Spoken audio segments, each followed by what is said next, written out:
recognize the Honorable John W. Matthews, Jr. upon the occasion of his departure from the South Carolina Senate to commend him for his 36 years of distinguished service to this body and to wish him all the best in years to come. Whereas the Honorable John W. Matthews, Jr. has represented the citizens of District 39 in Berkeley, Calhoun, Colleton, Dorchester, and Orangeburg counties for 36 years. Whereas a native of Bowman, Senator Matthews was born on April 21st, 1940, as the son of the late John Wesley Sr. and the late Victoria Williams Matthews. He's an alumnus of South Carolina State College. He attended Orangeburg Calhoun Technical College and Lincoln Electric Institute. He holds honorary doctorates from the College of Charleston and South Carolina State University. Whereas, with an accomplished career as an educator and businessman, Senator Matthews served as a teacher and administrator in public school system and a small business owner. Whereas during his legislative tenure, Senator Matthews served in the House of Representatives from 1975 to 1984 and in the Senate from 1985 to 2020. His most notable accomplishments include improvements to education and the economic welfare of the citizens of this state. Over the years, he has lent his expertise to many committees, currently serves as chairman of the Finance, Transportation, and Regulatory Subcommittee, and is a member of the Agriculture and Natural Resources Committee, Banking and Insurance Committee, Education Committee, Ethics Committee, and Finance Committee. Whereas as a civic leader, Senator Matthews has served his community and state in various capacities, among them as former chairman of the South Carolina Legislative Black Caucus and chairman of the Orangeburg County Legislative Delegation. In addition, he's a member of the Southern Regional Education Board, the Education Oversight Committee, the Governor's Middle Grades Task Force, and Alpha Phi Fraternity. Whereas in recognition of his distinguished service, Senator Matthews has received many prestigious honors and awards, including the South Carolina State University's Distinguished Alumni Award, induction into the South Carolina Black Hall of Fame, Orangeburg County Democrat of the Year, United States Small Business Administration Minority Business Advocate of the Year, and South Carolina Primary Healthcare Legislator of the Year. Whereas, as a devout Christian, he finds his spiritual home at Pineville United Methodist Church. Whereas, a man dedicated to his family, Senator Matthews wed his lovely wife, the late Geraldine Hilliard, 59 years ago, and the two were blessed with 5 children: Cynthia John, Michael Andre, Stephanie Renata, John Wesley III, and Brian DeReef. Whereas Senator Matthews' colleagues in the Senate are grateful for his tireless labors on behalf of the citizens of Senate District 39 and the entire state of South Carolina, the members extend their best wishes for much success and fulfillment in the years ahead. Now, therefore, be it resolved by the Senate, the members of the South Carolina Senate, by this resolution, congratulate and recognize the Honorable John W. Matthews, Jr. upon the occasion of his departure from the South Carolina Senate, commend him for his 36 years of distinguished service to this body, and wish him all the best in the years to come. The resolution is unanimously adopted.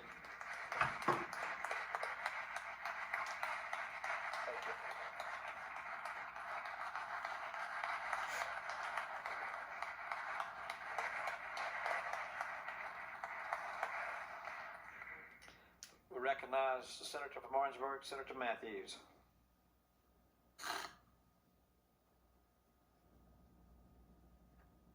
Good evening, Mr. President, one who I've come to admire. I want to appreciate your friendship and guidance over years. To all the other members of the Senate, I want to thank you for your support. I want to thank you for your guidance and leadership that made a difference in my life, that I hope made a difference in the lives of the people I serve. I wrote out a very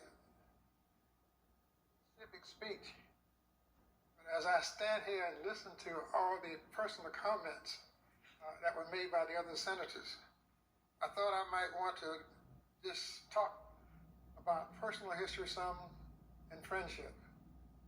First and secondly, I want to thank my good friend Senator Kay Patterson, who was my seatmate for 25 years, who I had to put up with and listen to all those speeches. But he did a good job, so I want to thank him for that. I have been tremendously blessed to be here in this body. Come from a small town in Orangeburg County called Bowman that many of you may not ever been, but I hope you come to before you leave this earth because you need your help.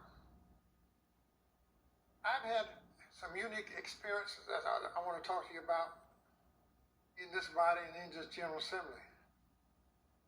When I got elected back in 1974, started serving in 1975,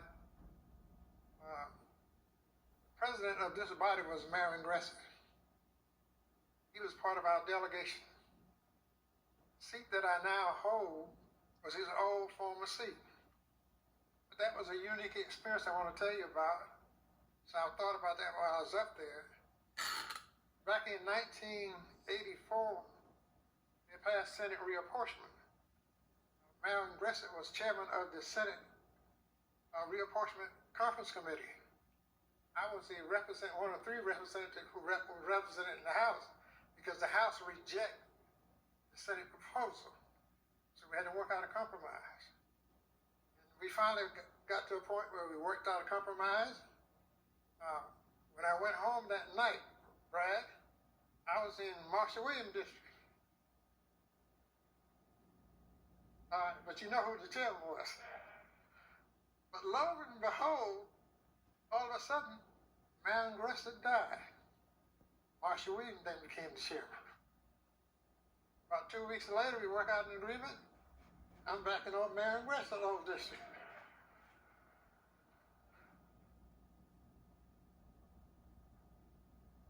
I thought about that for a while, and when we got back and we reached the compromise, we were upstairs in that committee room. Senator Gressett asked me to go ahead and call Marks and tell him what we had done. I said, "No, sir, you're the chair, you call it." But that was a unique experience. When we got through with the compromise, the NAACP filed a lawsuit. So we had to defend that in court. The Senate asked me to represent them in court because everybody was given one person who could testify. They asked me to be their person. Lo and behold, I was active in the NAACP at that time, and they could only pick one. They said, "Will you be our witness?" So for 2 hours, 4 hours, I represent the Senate, the Conference Committee. For 2 hours, I represent the NAACP. On the same day, and we finally settled the case that created those first initial seats. And I see my colleague back here. There was about 4 of us elected, and we continued to serve for a long period of time. I can remember being in this body, making a difference in the lives of the people that we serve. I have been tremendously blessed, and I'll say that again. I would never believe a young kid from the small town of Bowman would ever wind up here in the Senate. But I'm here. That's what happened in this country. I've been able to see a lot of progress made, a lot of differences been able to work out. I have always believed that if you're willing to compromise, willing to work with the other side, sometimes you can work out things that you might never think you could work it out. Reasonable people basically work out most anything they want to. So I enjoy doing that. As a young kid, I would shine shoes in my father's barber shop. My mother was a school teacher who taught school for 42 years and graduated during the Great Depression. My father was an entrepreneur, contractor, and a barber. He ran a barber shop. As a young kid in the African American community, Senator Peeler, you could not listen to old folks talk. In the barber shop, you could listen. And I could remember the difficult times that people would be talking about in our community. And I said to me, there's something wrong. I don't know what it is, but something wrong. For the first time I saw a grown man cry. It was Deacon Bob Davis from Old Mount Zion Baptist Church. He was crying in the barber shop because we had formed an NAACP chapter in the town of Bowman. All the farmers' credit got cut off.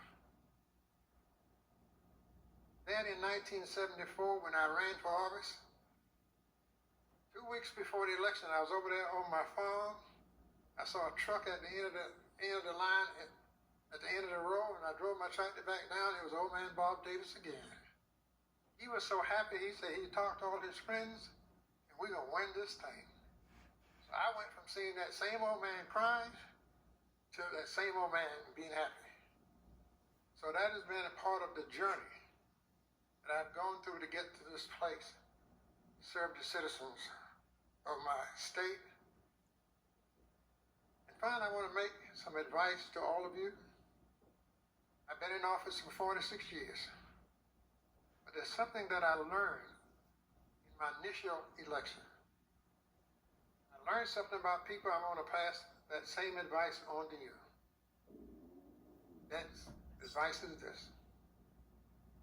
People will forget what you say. People will forget what you do. People will never forget how you treat them. That's the truth. So if you can coin that process of treating people fairly, respectfully, you will always be able to continue that service. Because they remember not what you say, they remember what you do. Senator Peeler, you'll always remember how you treat them. So treat your constituents fairly, be open and objective to them. You will find that longevity in public office can be yours.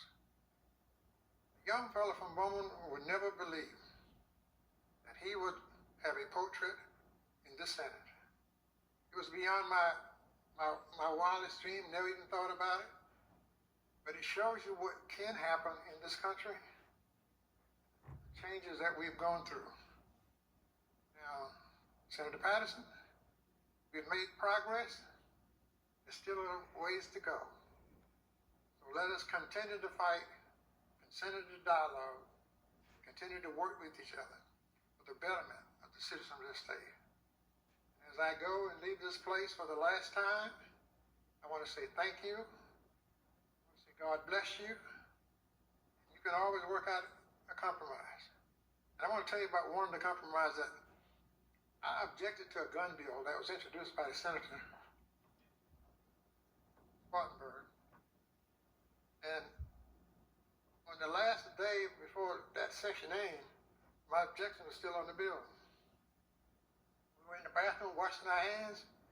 He said that was so important to him. Will you please remove your objections? So I did.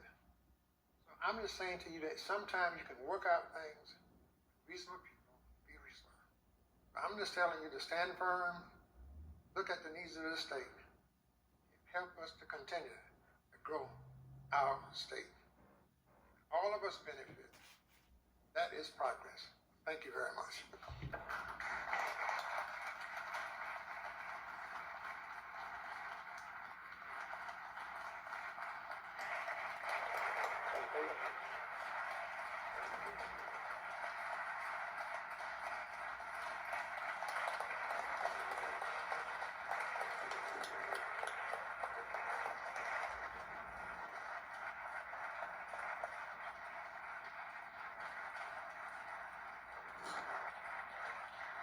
Senator Peeler, please. Mr. President, I know the Central Richland would like to be heard, prior to him being heard.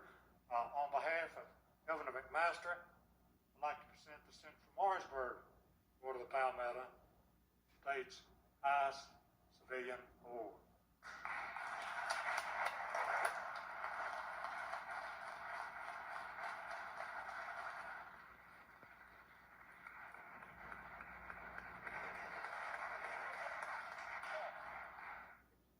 Senator Britson to be heard, please. Thank you, Mr. President. I'm joined by the senator from Sumter. Congressman Clyburn asked the senator from Sumter, myself, if we would present to Senator Matthews a copy of the congressional record that he entered into the congressional record on September the 17th. He could not be here, but he certainly asked that I convey on his behalf how fond he is of Senator Matthews and proud he is of him, and wanted us to present to him, and we will not read it, but we were presented to him on behalf of Congressman Clyburn and the United States Congress an official congressional record entered into the records on September the 17th by Congressman James Clyburn.